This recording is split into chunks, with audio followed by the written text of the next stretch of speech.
Have you ever felt stuck in a cycle of negativity, constantly chasing happiness but never quite reaching it? Buddhism offers a path to break free from this cycle and achieve a state of lasting peace and clarity: enlightenment. But enlightenment isn't some mystical destination. It's a journey with clear steps. Today, we'll explore the 4 stages of enlightenment in Buddhism, ultimately leading to nirvana, the liberation from the cycle of rebirth. What is enlightenment or nirvana? Imagine a calm lake reflecting the beauty of the sky. Enlightenment is like that, a mind free from the ripples of negativity, reflecting perfect clarity and peace.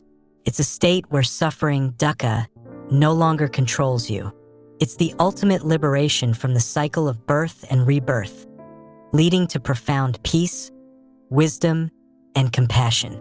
Buddha himself, after years of seeking an answer to human suffering, achieved this state of enlightenment, ultimately leading him to nirvana.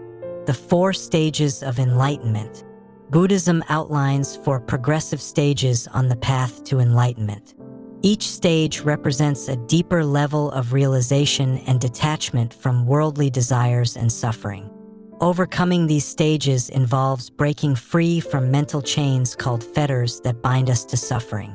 There are a total of 10 fetters to overcome. Entering the first stage marks a significant step.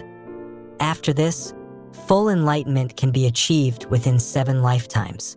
However, with sincere and dedicated practice, liberation is possible even in this lifetime, as achieved by the Buddha and his close disciples. The first stage of enlightenment, stream enterer. As the name suggests, it means entering the stream of Buddha's teachings, the 4 Noble Truths and Noble Eightfold Path. A stream enterer is said to have opened the eye of the Dharma by taking refuge in the 3 jewels: Buddha, Dharma, and Sangha. They reach full enlightenment within 7 rebirths and are not reborn in any realm lower than the human. The second stage of enlightenment, once returner. A once returner will return to this human world once more. This person may take more rebirths, but those will be in heavenly realms. They have abandoned the following 3 fetters. The first fetter of self-illusion. This is the belief in a permanent, unchanging self. It leads to the illusion of a separate self which we get attached to, defend, and cherish. It manifests in egoism, arrogance, pride, and conceit. Realizing the impermanence of self helps in letting go of these attachments. Imagine being on a beach building a sandcastle. Over time, the tide comes in and washes it away. The sandcastle, like our sense of self, is impermanent and ever-changing. Understanding this can help us release our attachment to the ego. The second fetter of doubt in the teachings. This fetter represents skepticism about Buddha's teachings. Doubt can encourage deeper investigation but becomes a hindrance when unresolved. A once returner has experienced the real results of Buddha's teachings and follows them wholeheartedly. Consider a person learning to swim. At first, they doubt the instructions, but as they practice and see results, their confidence grows. Similarly, experiencing the benefits of Buddha's teachings dispels doubt. The third fetter of attachment to rules and rituals, blindly following traditions without understanding their meaning. Buddha emphasized individual effort over mere ritualistic practices. Understanding the essence of these practices helps in overcoming this fetter. Think of someone who recites a prayer without understanding its meaning. The true value lies not in the recitation but in the understanding and internalization of its message. The third stage of enlightenment, non-returner. A non-returner will not return to the human world but may take rebirth in heavenly realms. They have abandoned 5 fetters in total, including the following 2. The fourth fetter of sensual desire. This fetter includes attachment and desire for the objects of the 6 senses: sight, hearing, taste, smell, touch, and mind. It covers craving for pleasurable experiences like delicious food, physical intimacy, or entertainment, a non-returner has abandoned these cravings. Picture someone at a buffet who indulges in every dish. Over time, they realize that true satisfaction doesn't come from indulging in desires, but from finding inner contentment. The fifth fetter of ill will. This refers to negative intentions and actions towards others. Holding on to anger and acting hatefully binds us to samsara. A non-returner cultivates loving kindness and compassion, letting go of anger and hatred. Imagine carrying a heavy backpack full of grudges. As you let go of each grudge, the backpack becomes lighter, and you can move more freely and joyfully. The fourth stage of enlightenment, Arhanth. An Arhanth is a fully awakened person who has abandoned all 10 fetters and will never be reborn in any plane or world. They have let go of the following additional 5 fetters. The sixth fetter of material rebirth, desire. Craving for physical existence and attachment to pleasant physical sensations, even in meditative states. An Arhanth detaches from these desires, experiencing a deeper sense of equanimity.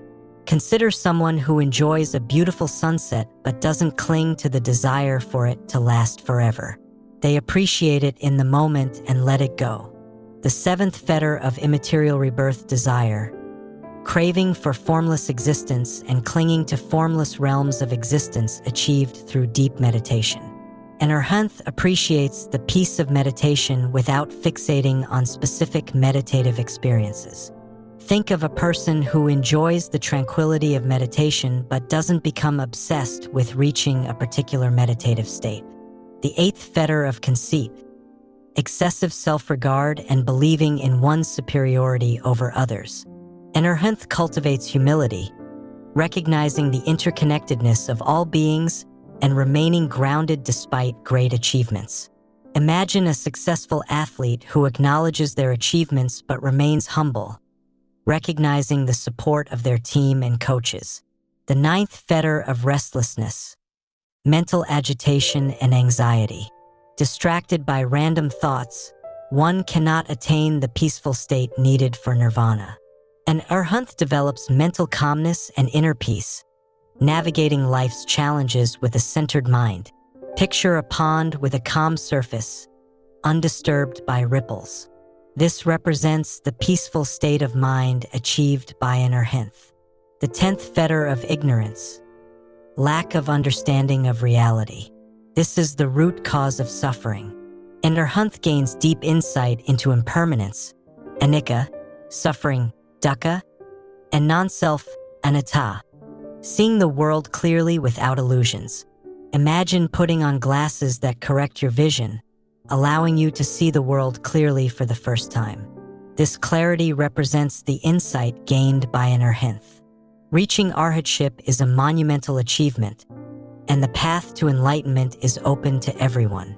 By understanding the fetters and practicing the Buddha's teachings, we can all progress on this journey towards inner peace and liberation.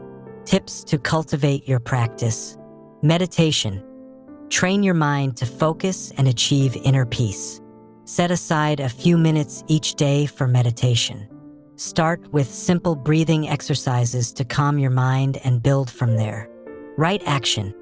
Be mindful of your actions and their impact. Practice acts of kindness, like helping a neighbor or volunteering. These actions cultivate compassion and reduce selfish desires. Wise speech. Use words to uplift and inspire. Before speaking, ask yourself if your words are true, kind, and necessary. Aim to communicate with empathy and respect. Mindfulness. Be present in the moment. During daily activities like eating or walking, focus on the sensations and experiences.